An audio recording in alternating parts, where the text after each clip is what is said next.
Hello दोस्तों, story Aditya YT में आपका स्वागत है। Princess rebirth love story part 8 chapter 51। मुझे लगा आप उसे अच्छे से टॉर्चर करोगे। भाई, उसके हाथ से गन ले लीजिए और इधर भी आइए। शौर्या फिक्र से शिवाय से बोलबे लग गई और इस बीचे उसने पाना पूरा ध्यान आरव और उसके साथियों पर बनाया हुआ था। शिवाय तो उसकी इस स्वीट से बहना का ये रंग रूप देखकर हैरान ही हो गया था, और क्यों ना होता। उसे तो लगता था कि उसकी बहना एक मासूम सी प्यारी सी नाजुक गुड़िया है, लेकिन वक्त आने पर ये गुड़िया इतनी काबिलियत भी रखती है और इतनी स्ट्रोंग भी है, ये उसे अभी पता चल रही थी। शिवाय गन लेकर उसके पास आ गया और उसने भी अपने गन आरव पर तान दी। बड़े भाई, ये आप क्या कर रहे हो?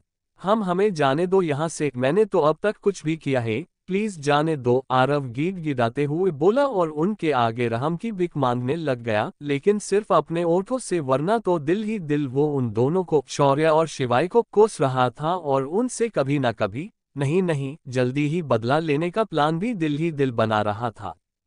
तुम्हें जाने दूं? एक बात बताओ, अगर ये बात अलग होती और इस वक्त गन पॉइंट पर तुम और तुम्हारे साथियों की बजाय हम होते तो तुम हमें जाने देते? शौर्या ने उसके आंखों में देखकर सवाल किया और आरव जल्दी जल्दी अपना सर हिलाने लग गया, जैसे कि कह रहा हो कि वो सच में उन्हें जाए देता। तुम तो बड़े अच्छे आदमी निकले मिस्टर वर्मा, लेकिन मैं इतनी अच्छी नहीं हूँ भाई। आप ही डिसाइड करो कि इनके साथ क्या करना है। शौर्या वैसे तो खुद आरव को मारना चाहती थी, लेकिन उसका पुराना रिकॉर्ड जिस तरह से पुरने शौर्या मासूम थी, उसके लिए ये काफी मुश्किल होता, और उसके पास्ट के बारे में सब जानते थे, फिर अचानक से उसके बर्ताव में इतना चेंज कैसे आया? ये एक्सप्लेन करना मुश्किल ही होता। डेरिंग ठीक थी, लेकिन सीधा मर्डर करना थोड़ा ज्यादा ही होता, सो उसने सब कुछ शिवाय पर सौंप दिया। तुम्हें फिक्र मत करो प्रिंसेस, और रहा सवाल इनका, तो ओम और अभिमन्यु यहाँ आते ही होंगे, शिवाय ने कहा और दिल ही दिल गिल्ट फील करने लग गया। अगर वो यहाँ उसे नहीं लेकर आता तो शायद उन पर ये नौबत नहीं आती। भाई, आपको गिल्ट फील करने की या फिर बुरा मानने की कोई जरूरत नहीं है। ये जो भी हुआ और इसका यहाँ आना, ये आपके हाथ में थोड़ी ही था। इनफैक्ट मुझे तो आपके साथ बड़ा ही मजा आया, बस मेरे हाथ मोकले नहीं हुए। मुझे तो इन्हें पीटने का बड़ा मन कर रहा है, उतना ही मेरी प्रैक्टिस हो जाएंगी। शौर्या ने शिवाय को अच्छा फील करने के हिसाब से और सबकी पीटने के लिए आंखों में चमक लेते हुए कहा, और शिवाय उसके तरफ देखने लग गया। तुम्हारी प्रैक्टिस? क्या तुम कोई ट्रेनिंग ले रही हो? मार्शल आर्ट्स या फिर कराटे? शिवाय उसके आंखों की चमक देखते हुए बोला, और तभी उसे कुछ याद आया। प्रिंसेस, क्या तुमने शूटिंग की ट्रेनिंग ली है? शिवाय का सवाल, और शौर्या सोच में गिर गई कि वो क्या जवाब दे। सो फिर क्या हर बार जवाब से बचने के लिए उसने हमेशा वाला नुस्खा अपनाया और क्यूट सी शक्ल बनाकर शिवाय के तरफ देखने लग गई। अभी इज राइट, जब तुम्हें जवाब नहीं देना होता है ना, तब तुम ऐसे ही प्यारी सी शक्ल बनाती हो, शिवाय मुस्कुराते हुए बोला, और उसके गाल को हल्के से पिंच करके उसने फिर से पाना ध्यान आरव और बाकी सब पर लगाया, जो अभी उनके घुटनों के बल बैठे हुए थे। आरव ने जब देखा कि वो दोनों बातों में बिजी है, तब वो धीरे से बाहर जाने के लिए अपने घुटनों पर रेंगते हुए निकला, लेकिन वो थोड़ा आगे बढ़ा ही था कि उसके सामने किसी के दो पैर आ गए। शौर्या और शिवाय ने उसे जाते हुए देखा था, लेकिन तभी उनकी नजरें दरवाजे से आगते हुए अभिमन्यु, ओमकारा और रुद्राय पर गई थी, सो उन्होंने कोई एक्शन नहीं ली। अरे भाई, आपने इस कुत्ते को क्या सच में कुत्ता बना दिया है क्या? तभी तो देखिए ना कैसे कुत्ते की तरह यहाँ वहाँ घूम रहा है, ओमकारा ने आरव की इंसल्ट करते हुए कहा और अपने पैर का तलवा उसके सामने घुमाने लग गया। ओमकारा बुंदेला, तुम मुझसे इस तरह बात नहीं कर सकते। आरव को गुस्सा ही आ गया। ओम का उसे कुत्ता कहना और उसकी इंसल्ट करते हुए उसके सामने तलवा घुमाना, उसे बहुत बेइज्जती महसूस हो रही थी। तुमसे बात करना भी कौन चाहता है? तुम जैसे घटिया कुत्ते। ओमकारा आगे बहुत बुरा कहने वाला था, तब तक अभिमन्यु की सर्द आवाज उसके कानों से टकराए। ओमकारा वर्ड्स। अभिमन्यु ने बस इतना ही कहा था और आगे जाकर शौर्या के पास खड़ा हुआ था। ओमकारा को भी उसके गलती का एहसास हो गया। उसकी प्यारी सी छोटी सी बहन सामने थी और उसके सामने इस तरह के वर्ड्स का यूज करना अच्छा थोड़ी ही था। सॉरी, ओमकारा ने अपने हाथ खड़े कर दिए और उसके साथ आए हाई गार्ड्स को इशारा कर दिया, और कुछ ही पालों में वो सारा के सारा कचरा वहां से हट गया। Are you okay princess? Abhimanyu की वो सॉफ्ट स्वीट आया फिक्र भरी आवाज, और उसके बाद उसने हल्के से किया हुआ शौर्य के गालों पर टच उसे धकेलकर इन तीनों भाइयों के भुगे ऊपर हो गई। ये ज्वालामुखी इतनी जल्दी शनत कैसे हो गया? और भाई ये कब से इतने स्वीटली बात करने लग गए, जरा अपताना तो।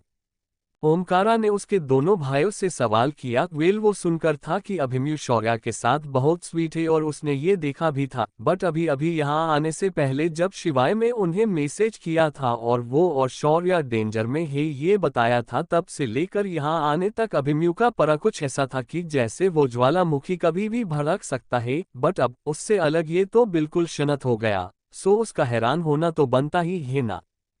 एम फाइन, शौर्य ने आंखें मिचकाते हुए कहा और अपने ओठ पर बड़ी सी स्माइल लेकर आ गई।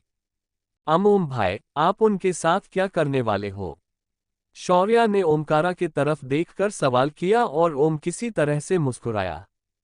कुछ नहीं बहना, बस उसकी अच्छे से खातिरदारी करके 2-4 थप्पड़ मारकर उसे वार्न करके छोड़ दूंगा, ओम ने बड़े ही मुश्किल से कहा। वो बिल्कुल भी बताने नहीं वाला था कि वो उस आरव को कासी टॉर्चर करने वाला था। बॉस, आपके भाई एक नंबर के झूठे हैं, 2-4 थप्पड़ नहीं, वो 2-4 सांसें भी उन सब के अंदर नहीं रखने वाले हैं। उनका टॉर्चर करने का तरीका बड़ा ही डेंजर है, चिका तुरंत बोली और शौर्य दिल ही दिल मुस्कुराए। ओह, शौर्य ने उदासी से कहा और एक हताश सांस छोड़ी। क्या हुआ बच्चे? रुद्राय तुरंत फिक्र से बोला और अभिमन्यु और शिवाय भी उसके तरफ देखने लग गए। मुझे लगा आप उसे अच्छे से टॉर्चर करोगे, उसे खूब मरोगे और ना उसे इलेक्ट्रिक शॉक भी दोगे। The way he look at me, मुझे उस पर बहुत गुस्सा आ रहा है। मेरा बस चलता तो उसकी आंखें ही में नोच डालती, लेकिन आप तो उसे बस 2-4 थप्पड़ ही देने वाले हो। कोई बात नहीं, शौर्य ने आखिर में छोटा सा चेहरा किया और कहा, और उसकी बात सुनकर उन चारों लड़कों के आंखों में गुस्सा और चमक एक साथ आ गई। गुस्सा इसलिए कि उनके होते हुए भी उनकी प्यारी सी शौर्य को उन घटिया नजरों का सामना करना पड़ा, और चमका इसके लिए कि अब वो शौर्य की ख्वाहिश पूरी करने वाले थे और उन सभी को इतनी खौफनाक सजा देने वाले थे कि उनकी रूह तक के कांप उठे। डोंट वरी प्रिंसेस, मैं उन्हें ऐसे ही नहीं छोड़ूंगा और अच्छे से टॉर्चर करूंगा, ओमकारा ने तुरंत कहा।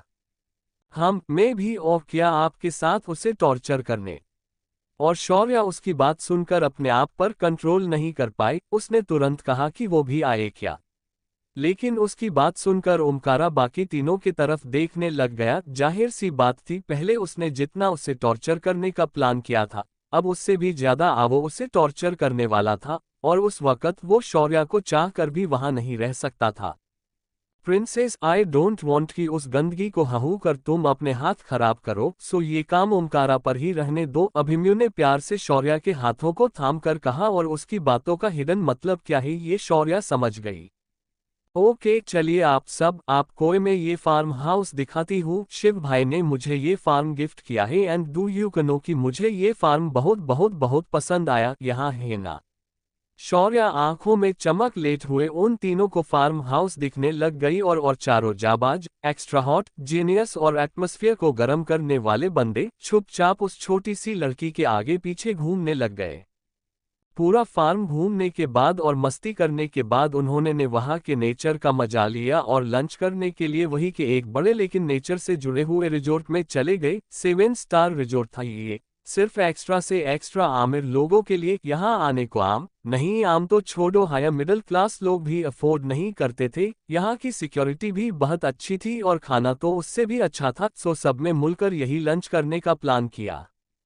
बीच में शौर्य और उसके एक साइड से अभिमन्यु और रुद्राय, तो वही दूसरी साइड से शिवाय और ओमकारा ऐसे अंदर आ रहे थे। वो चारों एक्स्ट्रा से भी एक्स्ट्रा हॉट, और उनके बीच में छोटी सी शौर्य हद से ज्यादा खूबसूरत और प्यारी लग रही थी। लगभग जो भी वहां थे ना, उन सब की नजरें उन पांचों पर ही थी। वह किसी तरह से यंगर जनरेशन की पार्टी हो रही थी, और वो चारों भी इतने फेमस थे कि लगभग सभी उन्हें जानते थे। उनके वहां आने पर काफी सारे लोगों का ध्यान उन पर चला गया। अरू वहां मौजूद लड़कियां शौर्य को घूरकर देखने लग गई। वेल, वो चारों हर लड़की के ड्रीम बॉय थे, और उनके ड्रीम बॉय के साथ कोई लड़की, और वो भी इतनी खूबसूरत, कसी ना जलते वो सारी लड़कियां। वही लड़के भी शौर्य को देखकर बस देखते ही रह गए थे। शौर्य भी बड़ी ही प्यारी और खूबसूरत थी, और उसकी वो ग्रीन आइज वो तो इतनी अट्रैक्टिव थी कि हर एक लड़के की दिल की धड़कन ही स्किप हो गई। उन सब को देखकर रिजॉर्ट के मैनेजर वह खुद उन्हें रिसीव करने आ गया और ओमकारा ने उनके लिए प्राइवेट रूम बुक करने के लिए कह दिया। उसकी बात सुनकर शौर्या छोटा सा चेहरा करने उसके तरफ देखने लग गई। भाई हम यही बैठते हैं ना बाहर, वह खुली हवा में, शौर्या बोली। बाहर का माहौल सच में बहुत ही अच्छा था, सो शौर्या को उस एग की हवा में बैठने से ज्यादा यहाँ नेचर की ठंडी हवा में बैठना था। जैसा तुम चाहो प्रिंसेस। शिवाय तुरंत उसकी बात मान गया और उसने मैनेजर को इशारा आकार दिया। उसके आयशा मिलते ही मैनेजर उन्हें उस रिजॉर्ट के सबसे खूबसूरत हिस्से में ले गया। उद्धरण चिन्ह। चैप्टर 52। हमारी बहना जितनी ब्यूटीफुल है उतनी ही जीनियस भी है। मैम प्लीज आइए, ये हमारे रिजॉर्ट की सबसे खूबसूरत जगह है, आपको जरूर पसंद आएंगी। मैनेजर समझ गया था कि दुनिया पर हुकुम करने वाले उन चारों सम्राटों के लिए सबसे इम्पोर्टेंट वो लड़की है, सो उसने उसकी ही चापलूसी शुरू कर दी और उसे अहमियत देकर बोला, ये सच में सुंदर है। शौर्या ने सारी चीजों को देखकर कहा, वाकई में वो जगह सबसे ज्यादा खूबसूरत थी। खुली जगह जहां पदों की चाव आ रही थी और बैठने के लिए एक छोटी सी हट में सिटिंग अरेंजमेंट की ही थी। आसपास बहती ठंडी हवाएं और उन हवाओं में फैली हुई उन फूलों की खुशबू जो उस जगह की खूबसूरती बढ़ा रहे थे। थोड़ी ही दूर दिखाई देता हुआ तालाब जो था तो आर्टिफिशियल, लेकिन उससे नेचर का फुल टच दिया हुआ था और वो सब में खूबसूरत लग रहा था। और उनके तैरते हुए बदक और हंसों के जोड़े। शौर्या के ओठों पर बड़ी सी स्माइल आ गई। ये सच में बहुत ज्यादा सुंदर है manager, I just love it. Shaurya खुश होते हुए बोली और एक साथ उन चारों के आंखों में चमक आ गई। सोचना भी मत, क्योंकि ये रिजॉर्ट में खरीद रहा हूँ, तो चुपचाप पीछे हो जाओ। अभिमन्यु ने शौर्या पर नजरें बनाए हुए ही धीरे से बाकी तीनों से कहा और वो उसे घुरकर देखने लग गए। उन्हें उनके बहन के लिए ये खरीदना था, लेकिन ये अभिमन्यु ने पहले ही उन्हें धमकी दे दी। गुस्सा तो हुए वो, लेकिन फिर जो भी हो आखिर में ये रिजॉर्ट उनके बहन को ही मिलने वाला है, ये सोचकर चुप भी हो गए। शौर्या चाहते ही उनके पास वापस आ गई और अभिमन्यु के पास खड़ी हो गई। उसके आंखों की चमक और उसकी मुस्कान देखकर वो सारे के सारे खुश हो रहे थे। आप सब ना लंच ऑर्डर कीजिए, मैं जब तक रिजॉर्ट घूम कर आ जाओ, स्पेशली वहां उस पुल के पास। शौर्या चाहते हुए बोली और उसने एक और इशारा कर दिया। उस तरफ एक छोटा सा पुल था और वहां से भी सामने का नजारा काफी खूबसूरत दिखाई देता था। शौर्या बहुत एक्साइटेड थी वो जगह देखने के लिए भी। ठीक है अभिमन्यु तुम जाओ उसके साथ। शिवाय ने उसे इज्जत दे दी और उसके साथ के लिए अभिमन्यु को भी भेज दिया। उसका अभिमन्यु को जाने का कहना सुनकर रुद्राय और ओमकारा के आंखों छोटी छोटी हो गई। ठीक है अभिमन्यु ने उन दोनों की इग्नोर कर दिया और शौर्या का नाजुक सा हाथ अपने हाथों में जेंटली पकड़कर वो उसे लेकर वहां चला गया। आप मुझे भी बोल सकते हैं भाई, मैं बहना के साथ वहां जाता। ओमकारा ने उनके जाते ही शिकायत की। और मैं भी जा सकता था, लेकिन आपने अभी से क्यों कहा ब्रो? रुद्र की भी शिकायत और शिवाय ने दोनों के तरफ घूर कर देखा। वो दोनों कपल है, सो ऐसे जगह पर उन दोनों को ही साथ में घूमना चाहिए, ना कि हमें। शिवाय बोला और वो दोनों कुछ बोलने को ही हुए थे कि शिवाय ने हाथ दिखाकर उसे रोक दिया। अब मेरी बात ध्यान से सुनो और फिर बाद में जो बकवास करनी है वो करो। रुद्र, बहना को हर्ब्स में इंटरेस्ट है एंड वो आयुर्वेद का काफी नॉलेज रखती है। शिवाय ने इतना ही कहा था कि रुद्राय को कुछ याद आया। हाँ ब्रो, मैं भी ये बात आप सबको बताना भूल गया, कल हॉस्पिटल में। कहते हुए रुद्र ने हॉस्पिटल में की सारी बात उन दोनों को बता दी। कल लेट आने की वजह से और सुबह वो दोनों जल्दी यहाँ आए थे, इस वजह से उनकी वो बात डिस्कस करने की रह गई। वाह, हमारी बहना जितनी ब्यूटीफुल है उतनी ही जीनियस भी है। I am so proud of her. और कितनी बहादुर भी है वो, मैं तो इम्प्रेस हो गया उससे। ओमकारा किसी छोटे बच्चे की तरह उछला और उसे ऐसे देखकर उसके दोनों बड़े भाई मुस्कुराए। उनका नटखट ओमकारा कृति के डेथ के बाद कहीं खोसा गया था और अब शौर्या के आने से फिर से वो पहले जैसे हो रहा था। कैसे खुश ना होते वो दोनों बताते नहीं थे, लेकिन एक दूसरे की जान थे तीनों भाई और अब उन तीनों की जाना उनकी बहना शौर्या भी उनमें शामिल हो गई थी। चैप्टर 53। आप कितना प्यार करते हो मुझसे? तो मैं ये कह रहा था कि रुद्र वो हर्ब्स की खेती करना चाहती है। वो फार्म हाउस में उसे आज गिफ्ट कर दिया था और उसी ने मुझे बताया। सो मैं तो हुई, लेकिन रुद्र तुम भी आयुर्वेद का नॉलेज रखते हो तो उसकी पूरी पूरी हेल्प करो। और ओमकारा तुम वो हवेली जो हमरे पुरखों से बुंदेला खानदान की बित्तियों को मिलती आ रही है, अब वक्त आ गया है कि हम उसे वर्मा फैमिली से ले ले। कृति के लिए हमने उस हवेली के लिए ट्राई किया था, लेकिन वो घटिया वर्मा फैमिली उन्होंने देने से साफ साफ मना कर दिया। ये करके कृति बुंदेला का अपना खून नहीं है, लेकिन अब बुंदेला का अपना खून हमारी शौर्य आ गई है, सो उसका हक उससे मिलना चाहिए। और तुम तो जानते ही हो उस हवेली की पास की जगह कितनी अच्छी और नेचुरल रिसोर्सेस से भरी हुई है। शौर्य का हर्ब्स प्लांटेशन वहां बहुत अच्छे से होगा। अपना फोर्स और ताकत यूज करो। मैं हमारी बहना को उसका हक दिलाना चाहता हूँ, शिवाय ने कहा, और उन दोनों भाइयों ने हाँ में सर हिला दिया। ओमकारा के काफी कनेक्शन थे और लगभग अंडरवर्ल्ड के साथ साथ पॉलिटिशियन भी उससे डरते थे, सो शिवाय से ज्यादा ओमकारा उस केस को अच्छे से हैंडल कर सकता था। उसकी बात सुनकर ओमकारा ने हाँ में सर हिला दिया और अना बेस्ट देंगा ये प्रोमिस उन दोनों को दे दिया। वहीं उनसे दूर अभिमन्यु और शौर्य एक दूसरे का हाथ थामे हुए उस खूबसूरत नजरा को देख रहे थे। शौर्य ने अभिमन्यु के कंधे पर अपना सर रखा था और उसके बाहों के गर्मी के साथ साथ उन ठंडी हवाओं का लुत्फ उठा रही थी। प्रिंसेस अभिमन्यु फिर धीरे से उसे पुकारा और उसके बाहों एम और समाते हुए ही शौर्य ने धीरे से हम कहते हुए उसकी बात का जवाब दिया। तुम मेरे साथ अपना पूरा दिन कब बिताऊंगी? अभिमन्यु ने जरा कंप्लेंट करने के लहजे में उससे सवाल किया। वो लगभग हर रोज मिलते थे, डिनर कहो या फिर कुछ और, वो साथ में करते ही थे, और उसके बावजूद भी अभिमन्यु उससे और वक्त की डिमांड कर रहा था। क्या मैं आपके साथ वक्त नहीं बिताती हूँ? शौर्य ने उल्टा उससे ही सवाल कर दिया और अभिमन्यु उसके तरफ देखने लग गया।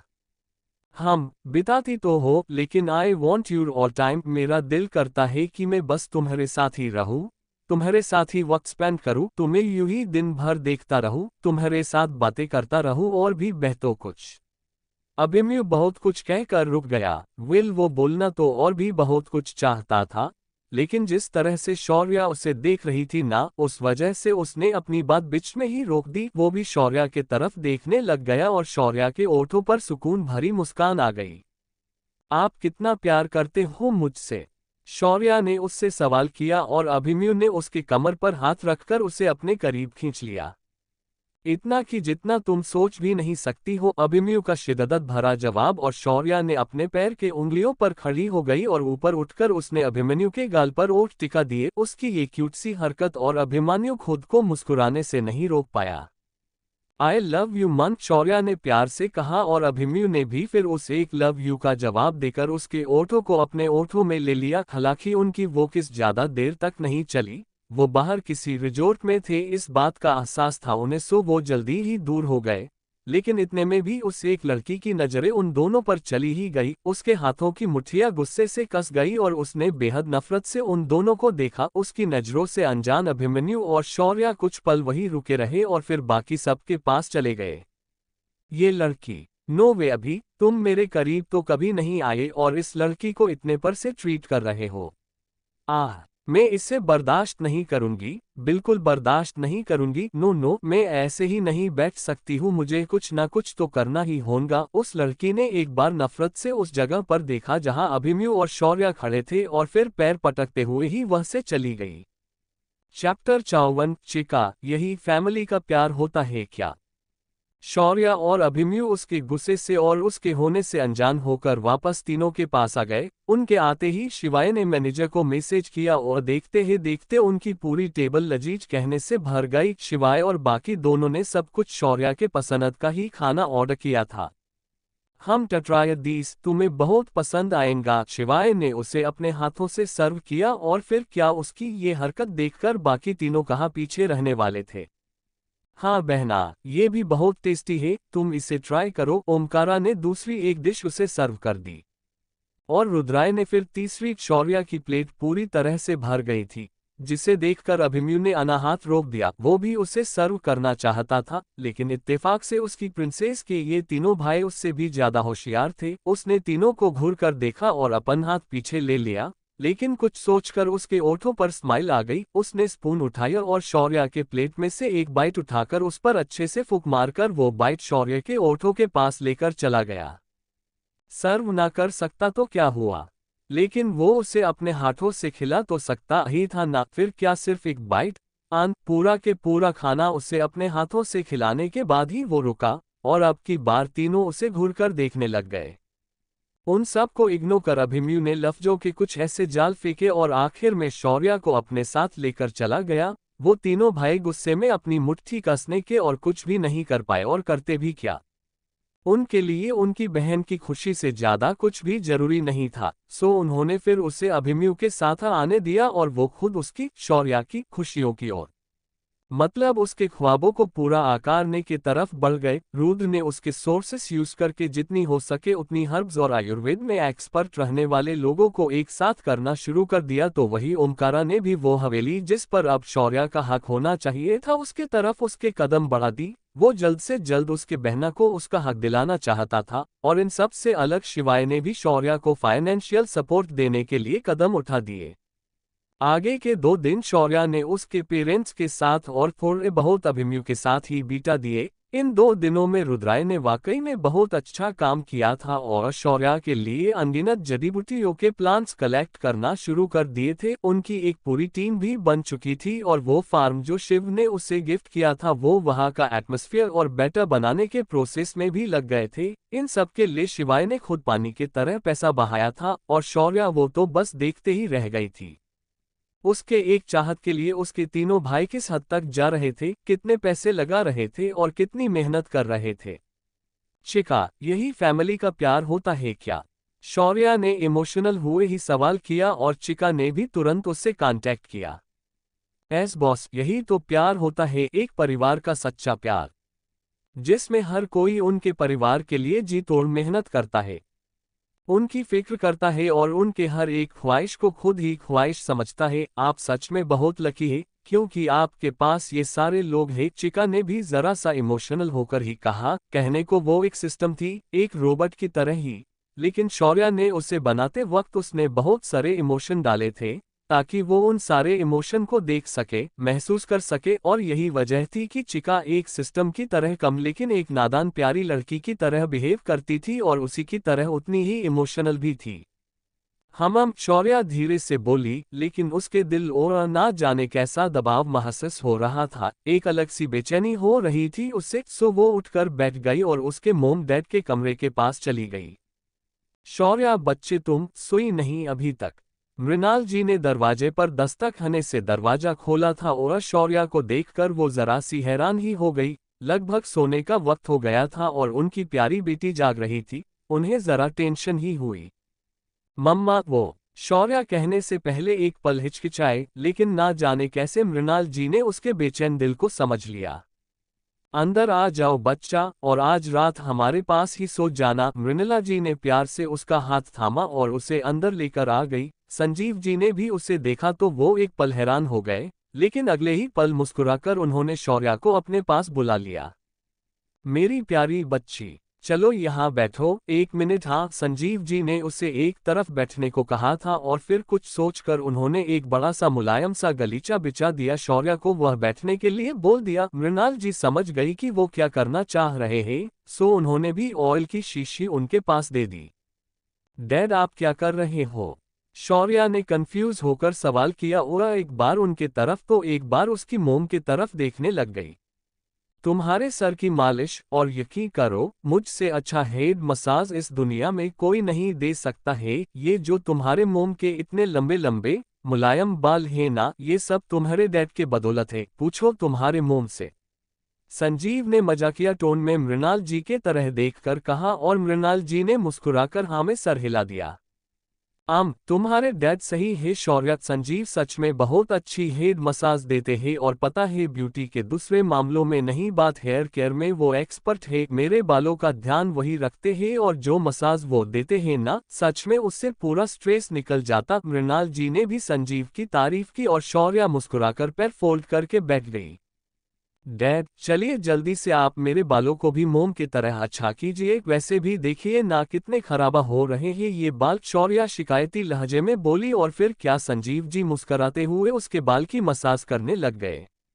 नोट फेयर डैड, आप मुझे तो हेड मसाज कभी नहीं देते हो, शिवाय ने कंप्लेंट करते हुए कहा, और अंदर आ गया। लेकिन उसके पहले ही ओमकारा अंदर आ गया। डैड बहना के बाद पहले मेरा नंबर, ओमकारा ने कहा, और शिवाय उसे कुछ बोलने ही वाला था कि रुद्राय भी अंदर घुस गया। चैप्टर 55। शौर्या गई उसके पुराने घर। और फिर मेरा, मुझे तो आपने लास्ट टाइम मसाज कर दी थी, याद भी नहीं, एक रुद्राय ने भी कहा और उसका नंबर लगा कर बैठ गया। मोम यार, शिवाय ने दोनों पर छिड़ते हुए मृणाल जी के तरफ देखा और मृणाल जी ने उसे अपने सामने बैठने के लिए कह दिया और फिर ओमकारा और रुद्राय के तरफ देखकर बोली, और तुम दोनों, ओम चलो मुझे हेड मसाज दो और रुद्र तुम तुम्हारे डैड को, और ये मेरा ऑर्डर है, चलो जल्दी जल्दी करो। मृणाल जी उन्हें घूरते ही बोली और वो दोनों ने मुंह बना दिया। लेकिन फिर अगले ही पल मुस्कुराते हुए उठे और उनके मोम डैड को अच्छे से हेड मसाज देने लग गए। ये इस तरह के पल आए दिन वो एक साथ बिताते थे, लेकिन फिर जब से इन बच्चों ने काम संभालता था और उन्हें रिटायरमेंट दे दी थी, तब उसके बाद ये मोमेंट कम हो गए थे, लेकिन खत्म नहीं हुए थे। महीने में से एक दो बार तो इस तरह से वो साथ में वक्त बिताते ही थे और उनके बीच का प्यार और बढ़ाते थे, मस्ती करते हुए, मजाक करते हुए ही आगे के 2-3 घंटे बाइट, और लास्ट में शौर्या और बाकी सब एक साथ ही उस कमरे में ही सो गए। नेक्स्ट डे शौर्या अकेले ही बाहर निकली। वेल, उसे अक्ल तो कोई जाने नहीं देना चाहता था, लेकिन उसने किसी तरह से सबको मना ही लिया। उसके बावजूद भी उसके साथ ड्राइवर और कम से कम 5 बॉडीगार्ड भी आ गए। वैसे तो उन गार्ड्स की टीम 20 से भी ऊपर थी, जिसमें बुंदेला फैमिली के 10 और अभिमन्यु के 10 गार्ड्स थे। बट शौर्या ने सबको घूर कर देखा और मन कर दिया, लेकिन उसकी बात पर किसी ने भी ध्यान नहीं दिया था, वो अड़े रहे थे उतने गार्ड्स पर।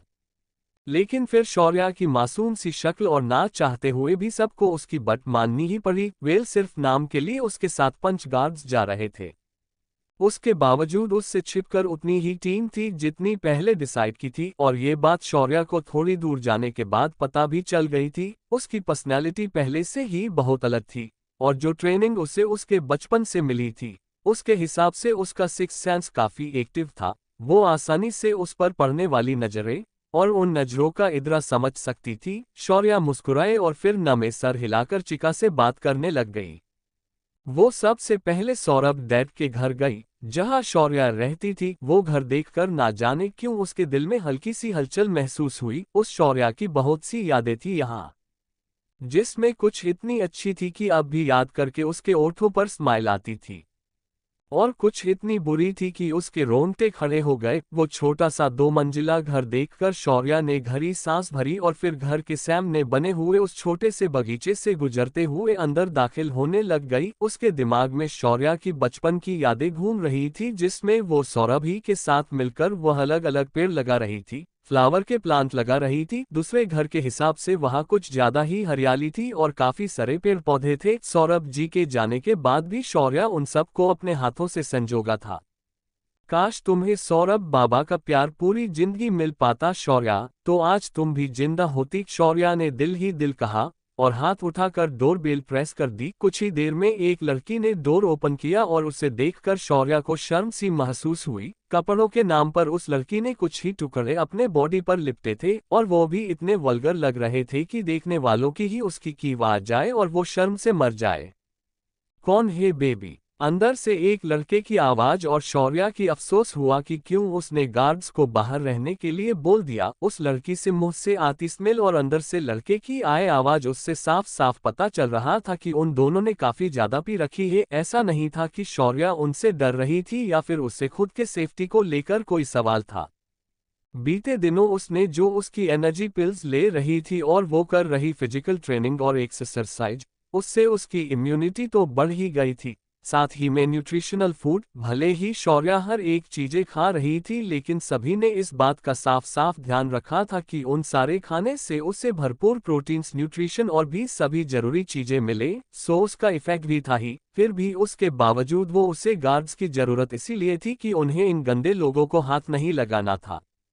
ये तुम अभी तक जिंदा हो? उस लड़की ने हरियाणी से कहा और फिर हंसने लग गई। मुझे तो लगा था कि उन लोगों ने अब तक नोच नोच करके अब तक तुम्हारे टुकड़े कर दिए होंगे। बड़ी सती सावित्री बनती थी और सब कसे खुद को छिपा कर रखती थी ना। तो अब बताओ, हर रोज अनगिनत अलग अलग मर्दों के साथ सोकर कैसा लग रहा है? उस लड़की ने बेशर्मी से कहा और उसकी बात सुनकर शौर्या को बेहद गुस्सा आ गया। अगले ही पल उसने खींचकर एक थप्पड़ उस लड़की के गाल पर जड़ दिया। उस लड़की को नीचे गिरा हुआ देखकर अंदर से तुरंत 2 लड़कियां और 3 लड़के दौड़कर बाहर आ गए। उन सभी ने भी काफी पी रखी थी और फिलहाल वो गुस्से में थे। तुम शौर्या, उनमें से एक लड़की बोली। शर्मिला दी, ये शौर्या है ना? उस लड़की ने जिसका नाम श्रवी था उसने हकलाते ही सवाल किया। वो तीनों लड़कियां एक तरह से देखा जाए तो शौर्या की सौतेली बहनें थी। शौर्या, तुम्हारी हिम्मत कैसे हुई शर्मिला दी को मारने की? एक और लड़की की शुभांगी था, वो गुस्से से ही बोली और शौर्या ने उसे गुस्से से घूर कर देखा। वही वो तीनों लड़के भी शौर्या को घूर घूर कर देख रहे थे। उसे देखकर उनके आंखों में हवस जाग उठी थी। शौर्या की खूबसूरती थी ही ऐसे कि नशे में पहले से ही धुत वो अपने आप को कंट्रोल नहीं कर पा रहे थे। ये लड़की, तुम्हारी हिम्मत कैसे है शर्लिमा को मरने की? तुम अभी मैं तुम्हें अच्छे से सबक सीखता हूँ। उनमें से एक लड़का आगे आया और शौर्या पर चीखने के बहाने उसके पास आकर उसने उसका हाथ पकड़ना चाहा, लेकिन इससे पहले ही वो उसे छू पाता शौर्या ने उसे किक मार दी और दूर गिरा दिया। उसकी ये हरकत और बाकी के दोनों लड़के भी हरकत में आ गए। वो एक साथ ही शौर्या पर हमला करने के लिए दौड़े, लेकिन उससे पहले ही शौर्या के लिए अरेंज किए हुए गार्ड्स हवा के स्पीड से अंदर आ गए और उन्होंने उन दोनों लड़कों को नीचे गिरा दिया।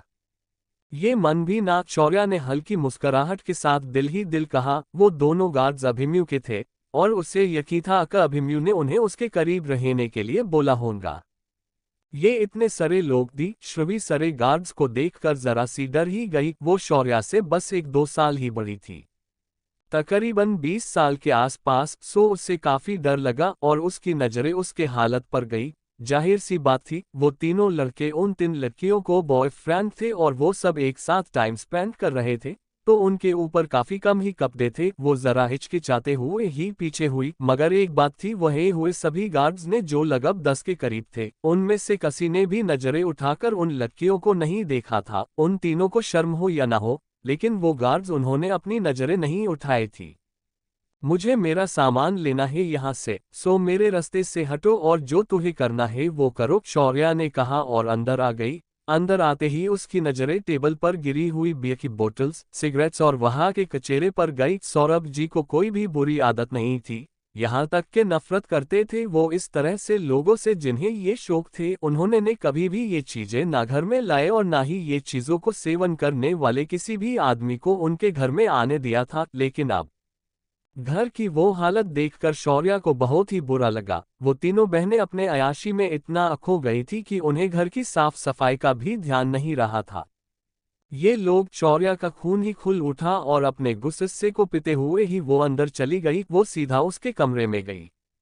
वो सबसे लास्ट कॉर्नर में का छोटा कमरा, जिसकी हालत भी अब खराब लग रही थी, वहां जगह जग धूल जम चुकी थी और 1-2 चीजें बिखरी हुई भी थी। उन चीजों को देखकर शौर्या ने गहरी सांस ली और फिर अंदर आकर वो उसके डॉक्यूमेंट्स और बाकी सारा जरूरी सामान लेने लग गई। फिलहाल वेकेशन चल रहे थे, तो स्कूल कॉलेज का ऐसा कुछ नहीं था, लेकिन जल्दी ही उसके दिए हुए एंट्रेंस एग्जाम और ट्वेल्थ बोर्ड के रिजल्ट आने वाले थे। सो शौर्या को उसके आगे के कॉलेज के लिए इन सारी चीजों की जरूरत थी। साथ ही में वो उसके सौरभ बाबा के याद की हर एक चीज यहाँ से ले जाना चाहती थी और अपनी पूरी जिंदगी उन्हें अपने साथ संजोग कर रखना चाहती थी। उसने जरूरी सामान पैक करना शुरू कर दिया और फिर गार्ड्स को बुलाकर उन सारी चीजों को कार में रखने के लिए बोल दिया। वो फिर नीचे आ गई। चैप्टर 56। तुम तीनों को मेरे बाबा का ये घर छोड़कर जाना होगा। शौर्या, मम्मा कहाँ है? और मामू भी इतनी दिनों से नजर नहीं आ रहे हैं। तुमने क्या किया है उनके साथ? श्रवी ने जरा गुस्से से ही सवाल किया। शौर्या के लुक को देखकर अंदर तक जल भून रही थी। वो पहले ही वो बाला की खूबसूरत थी और अब उसकी ड्रेसिंग स्टाइल, उसके लुक, उसकी पहले वो नॉर्मल ज्वेलरी, साफ साफ लग रहा था कि सब कुछ रियल और ब्रांडेड है। और सबसे ऊपर वो बॉडीगार्ड्स, उसे काफी हलन हुई शौर्या से। देखो शौर्या, हमें कुछ नहीं करना कि तुम किस से साथ अपना मुंह काला कर रही हो और किस पर पाने ये हुस्न का जादू चलाकर लुट रही हो। हमें बस हमारी मम्मा वापस चाहिए। सो अगर तुमने उनके खिलाफ कुछ भी किया हो या फिर उन्हें किडनैप करके बंदी बनाकर रखा हो तो तुम इज्जत से उन्हें हमें वापस दे दो, वरना शर्मिला ने भी गुस्से से कहा। वो अपना गुस्सा काफी रोकने की कोशिश कर रही थी और डर भी रही थी इतने सारे गार्ड्स को देखकर, मगर फिर भी उसने कहा ही और उन दोनों के लफ्ज सुन शौर्या के माथे की नस गुस्से से तार तार उड़ने लग गई। अगर ये पहले वाली शौर्या होती तो वो चुपचाप मान जाती और उनसे बहस नहीं करती, और कहीं ना कहीं उन्हें भी ऐसा ही लगता था कि शौर्या इस बार भी उनके सामने मुंह नहीं खोल पाएंगी। लेकिन वो कहा जानते थे ये शौर्या उनके उम्मीद से कितनी अलग और खतरनाक है। क्या कहा तुमने? कम अगेन, शौर्या ने उसके खतरनाक ऑरा के साथ कहा और शर्मिला डर से थर थर कांपने लग गई। शौर्या का वो डेडली ऑरा सिर्फ उस पर ही नहीं बल्कि वहां मौजूद सब पर चला था, यहाँ तक कि वो गार्ड्स भी हल्के डर से कांप उठे। उनकी मिस कितनी स्वीट और प्यारी थी, उनकी स्माइल, उनकी मासूमियत, सब कुछ कितना प्यारा और अच्छा था। मगर अब जो मिस शौर्या उनके सामने थी ना, उसे देखकर उन्हें लग रहा था कि जैसे वो दोनों कोई अलग अलग इंसान हो, डिफरेंट पर्सनैलिटी हो।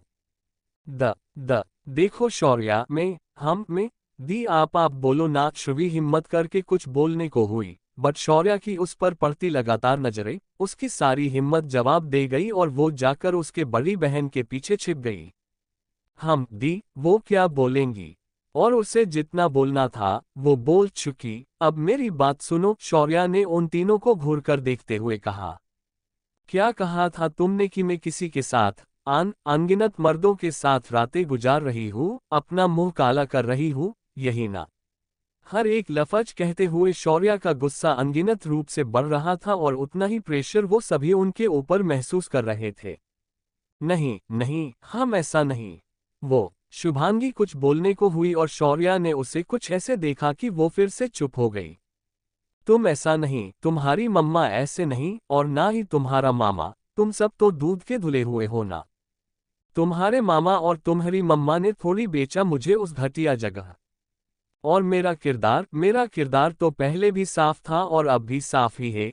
लेकिन तुम तीनों अपने आप को देखो और फिर बताओ कि कौन अपना मुंह काला कर रहा है। और रातें रंगीन नहीं, नहीं, तुम तो रातों के साथ साथ दिन भी रंगीन कर रहे हो, और सिर्फ इन तीनों के साथ ही नहीं बल्कि ना जाने कितनों के साथ। क्यों श्रवीदी, एक बात तो बताइए, ये आपका कितने नंबर का बॉयफ्रेंड है?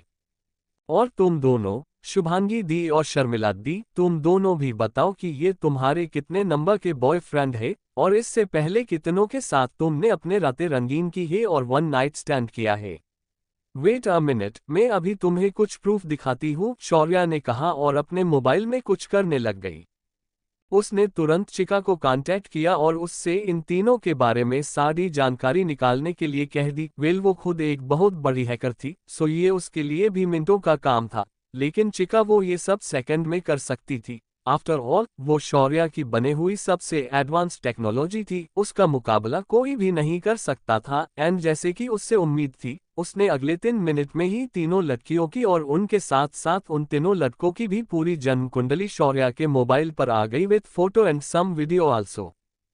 तो चलो, मुझे नाम रखने वाले और मुझ पर ये इल्जाम लगाने वाले कि मैंने कई यो के साथ रातें बिताई है, अब हम तुम्हारी सच्चाई देख लेते हैं, शौर्या ने कहा और सबसे पहले शर्मिला की जन्म कुंडली सबके सामने पेश कर दी। उसे धकेलकर शर्मिला की आंखें बड़ी बड़ी हो गई। सिर्फ उसके एक्स बॉयफ्रेंड के साथ की नॉर्मल तस्वीरें नहीं थी वो, बल्कि उनके साथ वो जो कांड कर रही थी वो तस्वीरें थी। वो अपनी बेड पर की फोटोज देखकर शर्मिला डर गई और शौर्या पर झपटने ही वाले थी कि शौर्या ने अपना हाथ पीछे ले लिया और उसके गार्ड्स भी आगे आ गए।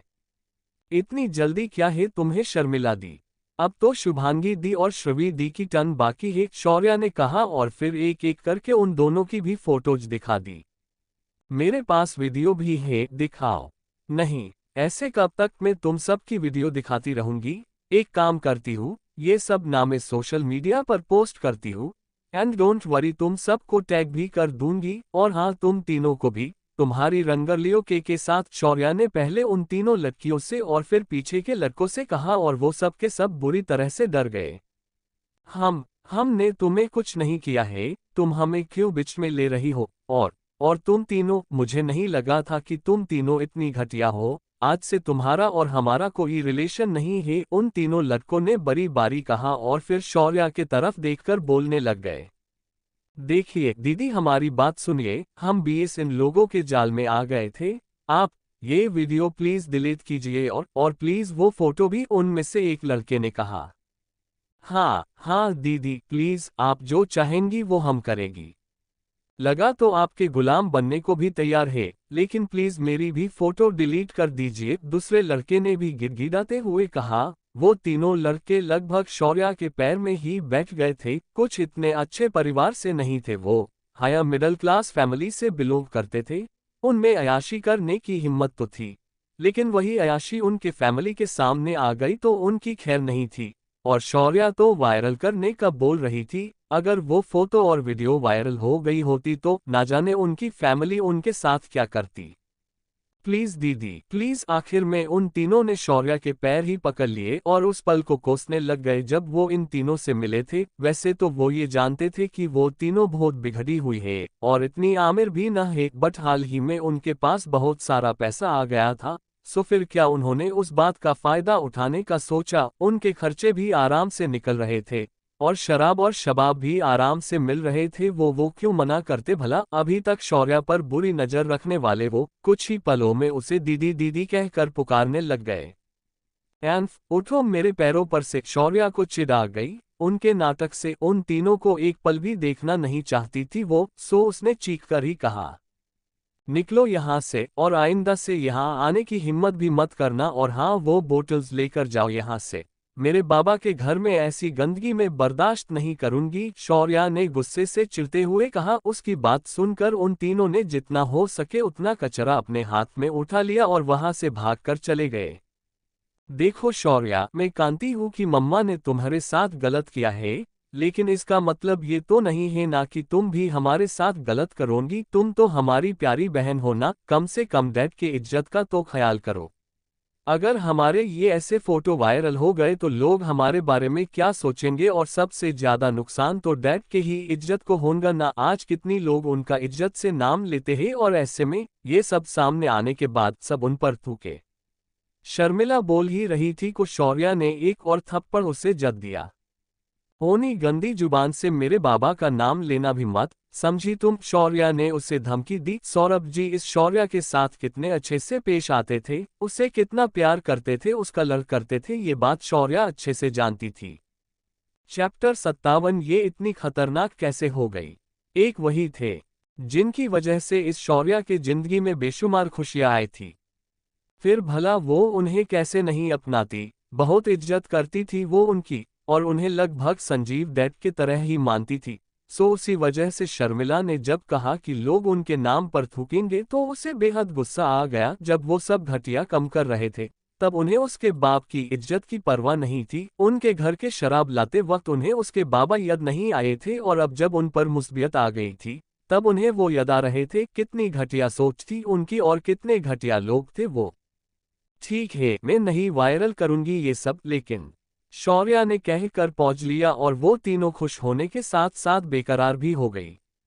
तुम तीनों को मेरे बाबा का ये घर छोड़कर जाना होगा, कहीं भी जाओ, लेकिन तुम तीनों यहाँ वापस नहीं आओगी, शौर्या ने कहा और उन तीनों की आंखें बड़ी बड़ी हो गई।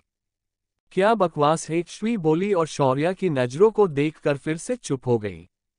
शौर्या, हम कहाँ जाएंगे, हमारे पास इस घर के अलावा और कोई रहने की जगह नहीं है। और चलो हमने कहीं से जगह अरेंज कर भी दी, तो जब मम्मा आएंगी और हमें यहाँ नहीं देखेंगी तो वो हमें कहाँ धुदेंगी। मोम का नंबर भी नहीं लग रहा है, तुम समझो जरा बात को। शुभांगी ने इमोशनल होने का, बेचारी होने का नाटक करते हुए कहा, और बाकी दोनों की नजरें भी शौर्या पर टिक गई कि वो क्या कहेंगी और क्या नहीं ये जानने के लिए।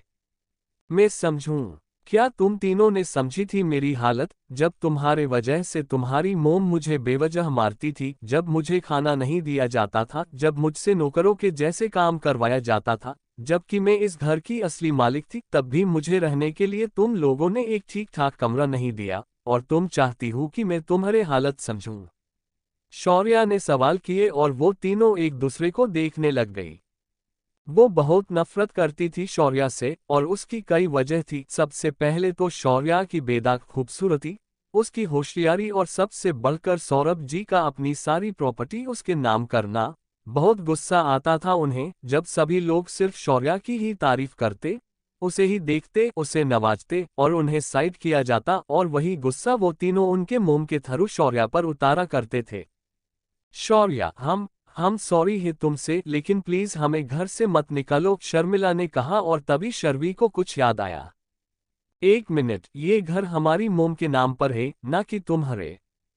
हाँ, पहले तुम्हारे नाम पर था, लेकिन तुम्हें याद तो होगा ना कि तुमने ही ये घर 1 महीने पहले मम्मा के नाम पर किया है, और हमारे मम्मा के घर से हमें कोई नहीं निकाल सकता, श्रवी ने घमंड के साथ कहा। वो डर तो गई थी, लेकिन जब शौर्या ने इस बात का जिक्र किया कि ये घर उसके नाम पर था, तभी उसे याद आया कि ये घर तो उसकी मम्मा के नाम पर ट्रांसफर हो गया है। खुद शौर्या ने ही ये घर उनके नाम किया था, और उसके नाम पर की थोड़ी बहुत प्रॉपर्टी और बैंक बैलेंस भी, और इसी बात का फायदा उठाकर उसने एटीट्यूड दिखाते हुए कहा। उसकी बात सुनकर शर्मिला और शुभांगी को भी ये याद आया और उनके आंखों में चमक आ गई। अहम, तुम्हें सच में लगता है कि मेरा और मेरे बाबा का घर तुम्हारी उस घटिया मोम के नाम पर हुआ है? शौर्या का सवाल, और तीनों के चेहरे फिर से मुरझा गए। फिर भी शर्वी ने किसी तरह से हिम्मत की। हाँ, ये घर मेरे मोम के नाम हो गया है, और तुम्हारी हिम्मत कैसे हुई मेरे मोम को घटिया कहने की? शर्वी गुस्सा हो गई थी, बहुत ज्यादा गुस्सा। उन तीनों में वो ही छोटी थी और शौर्या से सिर्फ 3-4 साल ही बड़ी थी, लेकिन उसका किरदार बिल्कुल उसके माँ के जैसा था, चालाक और उतना ही घटिया। हिम्मत, मेरी हिम्मत शायद तुमने अब तक देखी नहीं है, शौर्या ने एक कदम आगे बढ़ाते हुए कहा, और एक नज़र शर्मिला पर डाल दी, जिसने 2 बार उसके हाथ से थप्पड़ खाए थे। शौर्या ने उसे कुछ ऐसे मारा था कि अब तक शौर्या के उंगलियों के निशान उसके गाल पर मौजूद थे। उसकी उन नजरों से ही शर्वी समझ गई कि अगला निशाना वो होने वाली है, और वो डर से 3-4 कदम पीछे हो गई। अरे, तुम्हें तो मेरी हिम्मत देखनी थी ना, अब पीछे क्यों जा रही हो? शौर्या का वो कोल्ड ऑरा और उसके लफ्ज उन तीनों के दिलों में फिर से डर पैदा कर गए। ये इतनी खतरनाक कैसे हो गई? शर्वी ने धीरे से उसकी दोनों बहनों से पूछा। पता नहीं, लेकिन तुम और मोम मुझसे परेशान ही इतना करते थे कि देखो वो भीगी बिल्ली से जंगली शेरनी बन गई, शुभांगी ने गुस्से से कहा, और दिल ही दिल शर्वी, शर्मिला और उनके मोम को कोसने लग गई। हम जा रहे हैं यहाँ से, और शुभांगी ने कहा, और आगे भी वो कुछ बोलने वाली ही थी कि शौर्या की नजरें देखकर उसकी जुबान लखा गई। उसे देखकर वो चुप हो गई और ऊपर उसके कमरे में भाग गई। वो जल्दी जल्दी उसका सामान पैक करने लग गई। उसी की तरह उसकी दोनों बहनें भी शौर्या को कोसते हुए ही उनका सामान पैक करने लग गए, और दिल ही दिल उनके मोम को भी गलियां देने लग गए। आज ये दिन उन्हें उन्हीं की वजह से ही देखना जो पड़ रहा था। प्रॉपर्टी के पेपर ना जाने उन्होंने कहाँ रख दिए थे, और उनमें से किसी को भी बिना बताए ही वो ना जाने कहाँ चली गई थी। अगर आज प्रॉपर्टी के पेपर उनके पास होते तो वो आज शौर्या को अच्छे से सबक सिखाते, लेकिन उनके हाथ में अब कुछ भी नहीं था। मैं तुम्हें छोड़ूंगी नहीं शौर्या, शुभांगी और शर्मिला श्री ने गुस्से से कहा, और उनका सामान पैक करके आधे घंटे में ही भर आ गई। चैप्टर 58। तुम्हें किसी ने बताया है कि तुम पूर्णविराम उद्धरण चिन्ह। शौर्या को उनका चेहरा देखने का कोई इरादा नहीं था, सो उनके जाते ही उसने एक गार्ड्स को कुछ इंस्ट्रक्शन दिए और स्टाफ को अरेंज भी करने को बोल दिया ताकि वो इस घर की अच्छी से सफाई कर सके। शौर्या उसके बाबा के घर में उनमें से किसी का जरा सा अंश भी नहीं चाहती थी, सो सबको अच्छे से इंस्ट्रक्शन देने के बाद वो वह से निकल गई।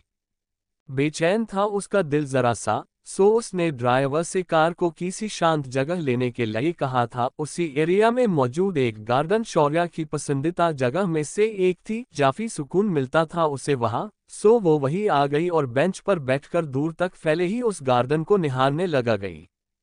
भले ही वो उन तीन के साथ बहुत रुड थी और उसने उन्हें घर से भी बाहर निकला दिया था, लेकिन कहीं न कहीं वो ये बात जानती थी कि शायद इस शौर्या को कभी भी पसंद ना आए उसकी अमिली को घर से निकाल हुआ। ऐसा नहीं था कि ये शौर्या बेवकूफ थी या फिर भोली थी, समझ उसमें भी काफी थी, लेकिन अपने मौत का डर और उन आखिर समय में परिवार का साथ, बस इसी चाहता में अंधी होकर उसने सब कुछ उनके नाम कर दिया था। बट अभिमन्यु ने उसकी पूरी प्रॉपर्टी उसके नाम पर फिर से ट्रांसफर करवा दी थी। सिर्फ इतना ही नहीं, उसने शौर्या की वो सो कॉल्ड स्टेप मोम और मामा के खिलाफ कंप्लेंट भी की थी कि उन्होंने जबरन उसे प्रॉपर्टी ट्रांसफर ले लिए फोर्स किया और उसे बेच भी दिया था। हालांकि उसने सबसे पहले उन दोनों को अरेस्ट करवा दिया और फिर उन्हें भागने का मौका देकर उन दोनों और चार्जेस लगवा उन्हें खुद अगवा कर लिया था। वे सब जानते थे कि अभिमन्यु का ये पालन है, लेकिन ये सब जानने बावजूद भी किसी भी ऑफिसर में ये हिम्मत नहीं थी कि द अभिमन्यु राठौड़ के खिलाफ जाए, और तब तो बिल्कुल भी नहीं जब पूरी बुंदेला फैमिली उसके साथ उसके पीछे हो। तो प्रिंसेस अभिमन्यु की आई वो शांत सी आवाज और शौर्या के अंदर चल रहा हर एक तूफान एक पल में ही खत्म हो गया। उसने गहरी सांस छोड़ी और अभिमन्यु उसके पास आकर बैठ गया। शौर्या ने बिना उसके तरफ देखे ही उसके कंधे पर सर रख दिया और एक सुकून भरी मुस्कान उसके ओठों पर लेकर आ गई। उसके साथ मौजूद गार्ड्स ने आज की सारी बातें अभिमन्यु और बुंदेला फैमिली को भी बता दी थी। वैसे तो वो सभी वहां आने के लिए निकले थे, उनके प्रिंसेस को अकेले कैसे छोड़ सकते थे वो। लेकिन फिर अभिमन्यु ने उन दोनों से, मृणाल जी और संजीव जी से, यहाँ शौर्या के पास आने की इज्जत मांग ली और उनसे वादा किया कि वो शौर्या को बिल्कुल सही से घर लेकर आएगा। उसका कहना और वो दोनों चाहकर भी उसकी बात टाल ना पाए, और शौर्या के तीनों भाई भी वो जानते थे कि शौर्या अभिमन्यु से कितनी जुड़ी हुई है। सो उन्होंने भी इस बार कुछ नहीं कहा और उन दोनों के घर लौटने का इंतजार करने लग गए। अभिमन्यु को ड्राइवर से पता चल गया था कि शौर्या यहाँ है, और सिर्फ इतना ही नहीं, उसके हर पल की इन्फॉर्मेशन उससे मिल रही थी। अभिमन्यु भी जल्दी ही वहां आने के लिए निकल गया और आधे से भी कम वक्त में पूरा रास्ता पार करके वो यहाँ आ गया। शौर्या शांति से बैठी थी, उसकी नजर ना जाने कहाँ खोई हुई थी और वो एक डायरेक्शन में बिना कुछ भी मूवमेंट करे देख रही थी। काफी देर से वो वैसे ही बैठी थी और उसे ऐसे धकेल कर अभिमन्यु को बुरा लग रहा था। एक पल उसे लग रहा था कि शायद उसे शौर्या को कुछ अकेला वक्त देना चाहिए। चाहे जो भी हो, उन लोगों के साथ वो बचपन से रहती आ रही है और उनके वजह से उसने काफी कुछ सहा है। लेकिन फिर उसकी फिक्र में वो उसे वैसे बैठने भी नहीं दे सकता था। आखिर में उसने उसे पुकार ही लिया। उसके आवाज सुनने के बावजूद भी शौर्या वैसे ही बैठी हुई थी। अभिमन्यु को उसकी उतनी ही फिक्र हो रही थी। वो उसके पास आकर बैठ गया और अगले ही पल शौर्या के सर का भार उसे अपने कंधे पर महसूस हुआ। उसकी नजरें उस ओर गई और उसने शौर्या के ओठों पर वो प्यारी सी स्माइल जो सुकून से राहत से भरपूर थी वो देखी। जानते हो मन, मैं आज बहुत रिलीफ फील कर रही हूँ। मैं हमेशा से समझती थी कि वो लोग मुझसे जरा भी प्यार नहीं करते हैं और मेरा यूज कर रहे हैं, और कहीं ना कहीं मुझे ये भी पता था कि आगे चलकर एक दिन ये लोग मुझे धोखा जरूर देंगे। बट मैंने कभी नहीं सोचा था कि वो मुझे बेचने और मुझे मारने की भी प्लानिंग करेंगे। शौर्या ने शांति से कहा, उसकी आंखें अभी भी सामने कहीं पर टिकी हुई थी। खैर, शौर्या ने गहरी सांस छोड़ी। आप जानते हो, ये जो आज मैंने किया है ना, मैं वो पहले भी कर सकती थी। मेरे लिए मुश्किल नहीं था उन सब लोगों को घर से निकलना या फिर उनसे दूर होना। बाबा ने सब कुछ मेरे नाम पर किया हुआ था और प्रोफेसर सावंत से इस बारे में बात भी की हुई थी। मेरा सिर्फ उन्हें एक बार आवाज देना और वो मेरे लिए खड़े रहते। बट फिर भी मैं ये नहीं करना चाहती थी। बाबा बहुत प्यार करते थे उनसे, बहुत ज्यादा। वो शुरुआत से ही जानते थे कि को उन्हें धोखा दे रही है। बट फिर भी कहते हैं ना, प्यार पर हमारा जोर नहीं पड़ता। कुछ ऐसा ही था बाबा के साथ। हालांकि वो समझ गए थे कि उनका प्यार सिवाय उन्हें धोखे के और कुछ नहीं देने वाला है, और यही वजह थी कि उन्होंने सब मेरे नाम पर किया। बट वही वजह, उनका वो बेशुमार प्यार ही हमेशा मुझे रोकता रहा। और शायद से मेरे बाबा की वही खासियत, सबको अपनी फैमिली को बेशुमार प्यार करना, मेरी कमजोर बन गई। शौर्या ने सामने देखते हुए ही कहा, ये जो फीलिंग वो बयाना कर रही थी वो असली शौर्या की फीलिंग थी। तुमने सब कुछ उनके नाम पर क्यों किया प्रिंसेस? अभिमन्यु को शुरुआत से ही ये सवाल था। जिस तरह से शौर्या का किरदार था, उस हिसाब से वो किसी का जुल्म सहने वाली तो नहीं लगती थी, और ना इतनी कमजोर थी कि कोई जोर जबरदस्ती से उसके हाथों से सब छीन ले। फिर अचानक से क्यों उसने सब कुछ, उसकी पूरी प्रॉपर्टी उनके नाम कर दी? अभिमन्यु ने ये सवाल किया और शौर्या ने अपनी आंखें बंद कर ली। चैप्टर 59। बस तुम खुश रहा करो। क्या कहती वो उससे कि वो मरने वाली थी? उसे कैंसर था जो लास्ट स्टेज पर था, और उन आखिरी दिनों में उसे उसके फैमिली का प्यार चाहिए था। इस वजह से उसे सब कुछ उनके नाम कर दिया था, इस सोच के साथ कि जब नहीं सब कुछ मिल जाएगा तो वो उसे अपना लेंगे। हालांकि उसने ऐसा ही सोचा था, लेकिन वो ये सच अभिमन्यु को बता नहीं सकती थी। कैसे बताती वो कि उसकी रिबर्थ हुआ है, और ये जिसकी बॉडी है वो उसकी सोल है ही नहीं बल्कि उसकी अपनी बड़ी बहन है जिसके साथ किस्मत से ऐसा मजाक किया था। वो कई सालों से कहीं कैद थी। सब कुछ जरा मुश्किल ही था बताना। क्या मैं ये नहीं बताने का ऑप्शन चुन सकती हूँ? शौर्या ने आखिर उसकी तरफ देखा और आंखें में चमक लेकर आ गई। उसके चेहरे पर अभी वही क्यूट से एक्सप्रेशन थे जिसे देखकर सब कुछ भूल जाते थे और उसकी बात मानने पर मजबूर हो जाते थे। तुम्हें किसी ने बताया है कि तुम? अभिमन्यु कहते हुए उसकी तरफ देखने लग गया और उसकी आंखें शौर्या की ग्रीनिश आंखों पर आकर रुक गई। कि मैं क्या? शौर्या ने भी उसकी आंखों में देखा और अभिमन्यु ने सामने बढ़कर उसके ओठों पर छोटी सी किस कर दी। कि तुम हद से ज्यादा मासूम और प्यारी हो और जब भी तुम ऐसे देखती हो ना तो तुम्हारे चेहरे पर की क्यूटनेस सामने वाले की दिल की धड़कन तक के रुका सकती है। अभिमन्यु का कहना और शौर्या के गाल शर्म से जल उठे। अभिमन्यु उसे देखकर मुस्कुराया और शौर्या भी उसके तरफ शर्म भरी नजरों से देखने लग गई। और कुछ काम है तुम्हें कि अब हम घर जाए? अभिमन्यु ने धीरे से सवाल किया और उसे अपनी बाहों में लेकर वहीं बैठा रहा। एकेडमिक का काम था। मैं आर्किटेक्ट के लिए एडमिशन लेना चाहती हूँ। एंट्रेंस एग्जाम और बाकी सब तो हो चुका है, अब सिर्फ रिजल्ट का इंतजार है, शौर्या ने कहा और कुछ सोचने लग गई। क्या हुआ? कोई प्रॉब्लम है क्या? अभिमन्यु ने उसे खोया हुआ देखकर सवाल किया। हाँ, एक टिचली मेरे एग्जाम वो इतने अच्छे नहीं गए थे। एंट्रेंस एग्जाम का कोई प्रॉब्लम नहीं है, मैं उसमें आसानी से टॉप कर लूंगी, लेकिन बोर्ड्स। शौर्या कहकर चुप हो गई। अगर बोर्ड्स में कम परसेंटेज आए तो प्रॉब्लम तो नहीं होगा ना? शौर्या ने अब की बार अभिमन्यु की तरफ देखकर टकटकी ललाते हुए उसकी तरफ देखने लग गई। उसे सच में अब फिक्र हो रही थी। नहीं, कोई प्रॉब्लम नहीं होगा, मैं हूं ना, सब कुछ देख लूंगा, बस तुम खुश रहा करो। और ऐसा नहीं है कि बोर्ड्स इंपॉर्टेंट नहीं है, बट एंट्रेंस एग्जाम तो अच्छे गए हैं ना तुम्हारे, सो सब कुछ अच्छे से हो जाएगा, अभिमन्यु ने उसे नॉर्मल करने के लिए कहा। और अगर अच्छा नहीं भी हुआ तो मैं सब कुछ अच्छा कर दूंगा, तुम्हारे खुशी से बढ़कर मेरे लिए कुछ भी नहीं है, अभिमन्यु दिल ही दिल बोला। और आगे के काफी देर तक वो दोनों वही रहे, एक दूसरे से बातें करते हुए, मुस्कुराते हुए, प्यार भरे लम्हों के साथ।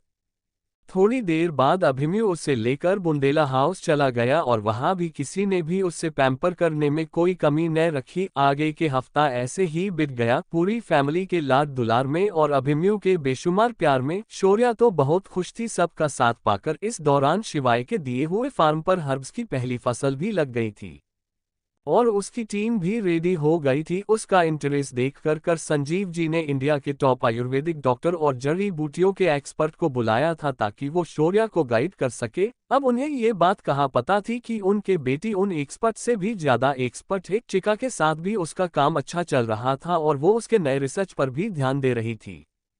और उसकी हैकिंग स्किल, उसे देखकर तो हैकर्स के दुनिया में उसी का बोलबाल हो गया था। इतना मुश्किल मिशन उसने कुछ ही घंटों में पूरा कर दिया था। शुरुआत में इस बात पर किसी को भरोसा नहीं था, सो फिर क्या शौर्या की एबिलिटी चेक करने के लिए उसे कम से कम 5 से भी ज्यादा हार्ड मिशन दे दिए गए और उन हर एक मिशन को शौर्या ने कुछ मिनट्स में ही पूरा कर दिया। उसके इस कारनामे की वजह से उसकी डिमांड बहुत बढ़ गई थी और उसे तरह तरह के ऑफर आ रहे थे। उन मिशन से भी उसने काफी सारे पैसे कमाए थे।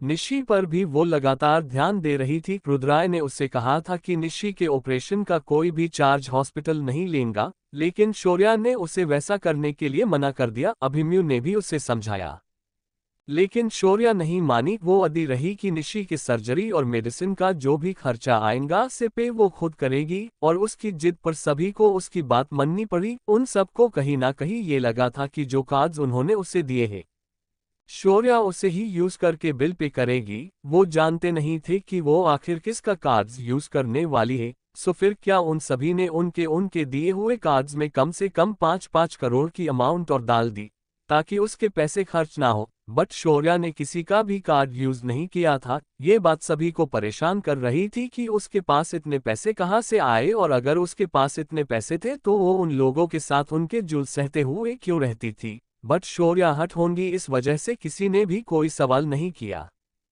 शौर्या, बच्चे क्या कर रही हो? मृणाल जी की आए आवाज और शौर्या ने डोर के तरफ देखा। उसके कमरे का डोर ओपन ही था तो मृणाल जी ने नॉक करके उसे आवाज लगा दी। नथिंग मम्मा, आइए ना अंदर। शौर्या ने उसके हाथ में की बुक एक साइड रख दी और मृणाल जी को अंदर आने के किए बोल दिया। हम बीजी हो। मृणाल जी अंदर आ गई और उन्होंने प्यार से शौर्या के बालों को संवारते हुए सवाल किया। नहीं, आप कहाँ जा रहे हो क्या? शौर्या बोली और मृणाल जी ने हाँ में सर हिलाया। मैं ऑक्शन में जा रही थी, तुम ज्वाइन करोगी मुझे? मृणाल जी ने आंख में चमक लाते ही कहा, अगर शौर्या उनके साथ आती है तो वो उसे सोशली सबके सामने एज अ फैमिली कहकर इंट्रोड्यूस भी कर देंगी। शौर्या बुंदेला जकी बेटी है। ये न्यूज़ वो अभी बाहर पता चलने नहीं देने वाले थे, सो नहीं चाहते थे कि शौर्या इतनी जल्दी सबकी नज़रों में आए और उनके दुश्मन उसका फायदा उठाए।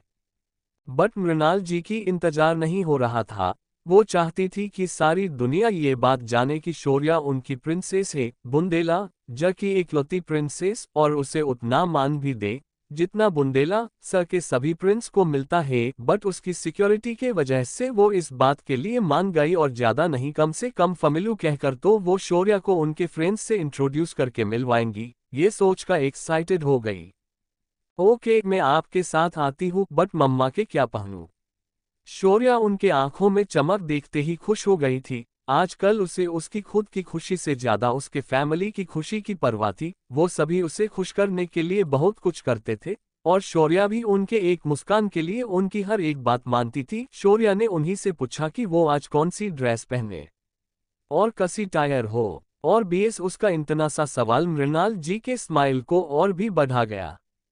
मेरी बेटी ना, एक मिनट। हाँ, मृणाला जी शौर्या के वर्किंग वार्डरोब में गई और उसके लिए ड्रेस देखने लग गई। शौर्या भी उनके पीछे ही थी। मृणाला जी ने फिर एक व्हाइट कलर का काफी खूबसूरत और एलिगेंट गाउन उसे निकाल कर दे दिया और उस पर की मैचिंग एक्सेसरी और बाकी जरूरत का सामान भी दे दिया। मैं 2 मिनट में चेंज करके आती हूँ। शौर्या वो ड्रेस लेकर वह से चली गई। अरु 2 मिनट में ही उसे लेकर आ भी गई। उसके आने तक मृणाल जी ने उसके लिए मेकअप का जरा सा सामान भी निकाल कर रख दिया था। शौर्या, ये क्या बच्चे, तुम ये सारे प्रोडक्ट यूज नहीं करती हो? मृणाल जी ने उससे आते ही सवाल किया। शौर्या को जो भी प्रोडक्ट उन्होंने और उसके भाइयों ने दिए थे उनमें से कुछ ही ओपन किए हुए थे और उन्हें देखकर लग रहा था कि उनका यूज बमुश्किल से 1 या 2 बार किया गया है। बाकी सारा सामान की तो अभी तक पैकेजिंग भी ओपन नहीं थी। उद्धरण चिन्ह। चैप्टर 60। कौन है वो लड़की और मुझे ऐसे क्यों देख रही है?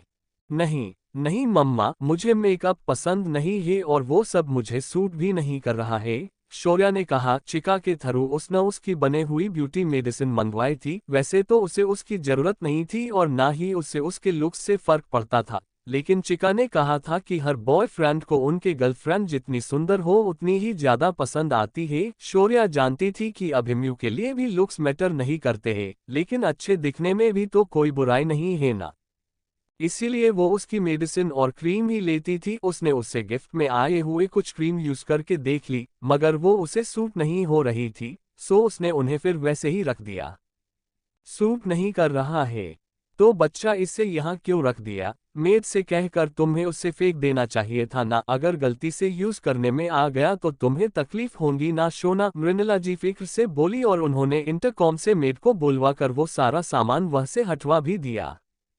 शोना, मैं तुम्हारे लिए स्किन स्पेशलिस्ट को बुलवाती हूँ। एक बार हम तुम्हारे सारे ट्रीटमेंट कर लेंगे और चेक करेगी कि तुम्हें किसी चीज से एलर्जी तो नहीं है और उन्हीं से फिर तुम्हारे लिए ब्यूटी प्रोडक्ट्स भी ले लेंगे। वैसे तो मेरी बेटी को किसी प्रोडक्ट की जरूरत नहीं है, तुम हो ही इतनी प्यारी और खूबसूरत, बट फिर भी वो तुम्हारे काम आएंगी, मृणाल जी ने प्यार से शौर्या के गल को थाम कर कहा और शौर्या मुस्कुराए। उसके बाद मृणाल जी ने खुद उसे अपने हाथों से तैयार किया। उसके लंबे बालों को अच्छे से संवार कर प्यारी सी हेयर स्टाइल बना दी। बहुत प्यार से तैयार कर रही थी वो शौर्या को।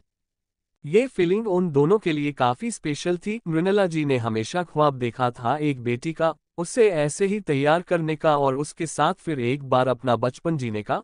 और वही शौर्या भी कहीं ना कहीं चाहती थी कि जैसे दूसरे की मोम उन्हें तैयार करती है, प्यार करती है, वैसे ही उसकी मोम भी उसके लिए करे। एंड फाइनली वो ख्वाबा पूरा हो गया था। बहुत प्यारी लग रही हो, जस्ट लाइक अ प्रिंसेस। मृणाला जी ने उसकी नजर उतारकर उसके कान के पीछे काजल का टिका लगाकर कहा। उनकी बात सुनकर शौर्या मुस्कुराते हुए उनके गले लग गई। हम लगूंगी ही ना, मुझे आपने, मेरी मम्मा ने जो तैयार किया है, शौर्या प्यार से बोली और फिर एक दूसरे का हाथ पके ही वो दोनों बाहर ऑक्शन में जाने के लिए रेडी हो गई। सिटी के टॉप होटल में ये ऑक्शन रखा हुआ था। लगभग हर एक रिच फैमिली इस ऑक्शन में शामिल होने आई थी। मीडिया रिपोर्टर्स की भी काफी गर्दी थी वहां, जो आने वाले हर एक गेस्ट का कवरेज ले रही थी। मृणाल जी को इस बात का अंदाजा था और उनके असिस्टेंट ने भी ये बात जल्दी ही उन्हें ये इन्फॉर्म कर दी, जिसे सुनकर मृणाल जी एक पल सोच में पड़ गई। Miss Shah, I don't want to face media. आप होटल मैनेजमेंट से कहकर हमारी सीक्रेट एंट्रेंस का इंतजाम कर दो एंड मेक श्योर कि मीडिया शौर्या का एक भी पिक ना ले, मृणाल जी ने सीरियस होकर कहा और उनका अंदाज देखकर शौर्या बस उन्हें देखते ही रह गई। उसके नजरों से में मृणाल जी एक स्वीट सी प्यारी से लेडी थी, जिन्हें सिर्फ प्यार करना ही आता था। आफ्टर ऑल उसने अभी तक उनकी ममता भरी साइड ही देखी थी ना, सिर्फ उसके साथ ही नहीं बल्कि उसके भाइयों के साथ भी और उसके डैड के साथ भी, तो वो कितने प्यार से रहती थी। सो ये एटीट्यूड देखकर शौर्या का हैरान होना तो बनता ही था। बॉस, आपकी मोम एक जमाने में एक टॉप की बिजनेस वीमेन रह चुकी है और सिर्फ इतना ही नहीं, उन्होंने लगातार 5 सालों तक business man of the year का अवार्ड भी जीता था। ऐसा कोई नहीं था जो उन्हें टक्कर दे सके, चिका ने कहा और उसकी बात सुनकर शौर्या मुस्कुराई। वेल, शी कनोज को उसकी मोम बिजनेस वीमेन रह चुकी है, बट उनका ये ऑरा उसने आज पहली बार देखा था, तो थोड़ा शौक होना तो बनता ही है ना। उनके कहने पर ही उनकी असिस्टेंट मिस शाह ने सब कुछ हैंडल कर दिया और सीक्रेटली ही वो होटल में इंटर हो गए। Mrs Bundela, it's a pleasure कि आप यहाँ आए हैं। I am happy to see you. Auction जिस फैमिली ने ऑर्गेनाइज करवाया था वो स्पेशली मृणाल जी को रिसीव करने आए थे और उन्हें रिस्पेक्ट के साथ उनका वेलकम किया। थैंक यू मिस्टर राव, और मुझे भी आपसे मिलकर खुशी हुई। मृणाल जी ने भी एक छोटी सी स्माइल उनके ओठों पर रखे हुए उनका वेलकम एक्सेप्ट किया। Please come Neena, come see Mrs Bundela आए है। मिस्टर राव ने उनके वाइफ को बुलाया और उनके आते ही उनसे एक सिक्यूज लेकर वह से चले गए। मिसेस नीना राव भी रिस्पेक्ट के साथ ही मृणाला जी से मिली और शौर्या को देखकर एक प्यारी सी स्माइल दे दी। मृणाल, ये प्यारी सी बच्ची कौन है? मैंने तो कभी इसे नहीं देखा, ना ही तुम्हारे साथ और ना ही बाकी किसी और इवेंट में। नीना रव ने शौर्या को देखकर कहा। उस वाइट कलर के गाउन में शौर्या हद से ज्यादा प्यारी ला रही थी। उसके बाल, उसकी आंखें और वो नो मेकअप लुक, उफ़, कहर ढा रही थी वो सब पर, और लगभग सभी की नजरें उस पर ही थी। पहले तो एशिया ने नंबर 2 पर आने वाले फैमिली की हेड मिसेस मृणाल के साथ उसका आना और ऊपर से उसकी वो खूबसूरती, कोई भला कैसे ना उसे देखता।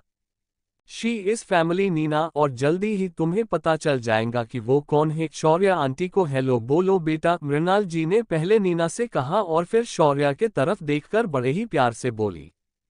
क्या वो यंग मिसेस बुंदेला हो सकती है? यंग बुंदेला, आह, वो ब्यूटीफुल है, नो डाउट कि मृणाल उससे अपनी बहू बनाने के लिए रेडी हो गई, लेकिन इस लड़की को पहले कभी नहीं देखा। क्या ये हमारी तरह हाई क्लास फैमिली से नहीं है क्या? आह, ना भी हुई तो कोई बात नहीं, उसकी खूबसूरती का मुकाबला हमारे हाई क्लास में कोई और लड़की कर ही नहीं सकती। हाँ, एक दो लड़कियां हैं, बट इसके इतनी खूबसूरत नहीं है वो। Yeah, you are right, she is such a pure beauty. कुछ इसी तरह की बातें पूरे पार्टी हॉल में चल रही थी। शौर्या के पहली झलक ही सबके दिल में पूरी तरह से बस चुकी थी।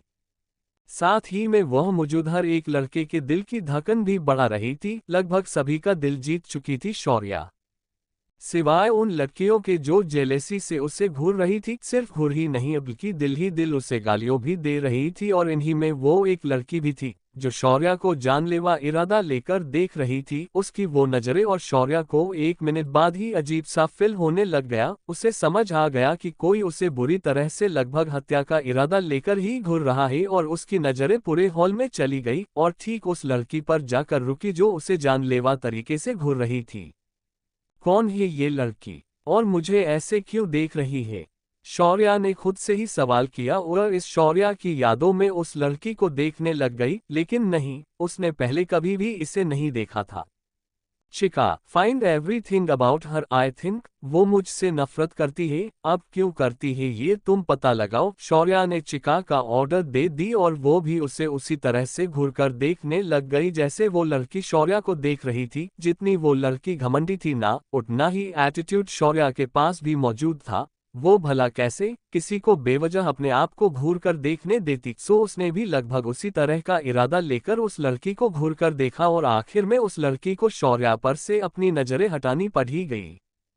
Thank you. आपको नोवेल कैसा लगा कमेंट करें। लाइक और शेयर करना न भूलें। नेक्स्ट पार्ट देखने के लिए चैनल को सब्सक्राइब करें।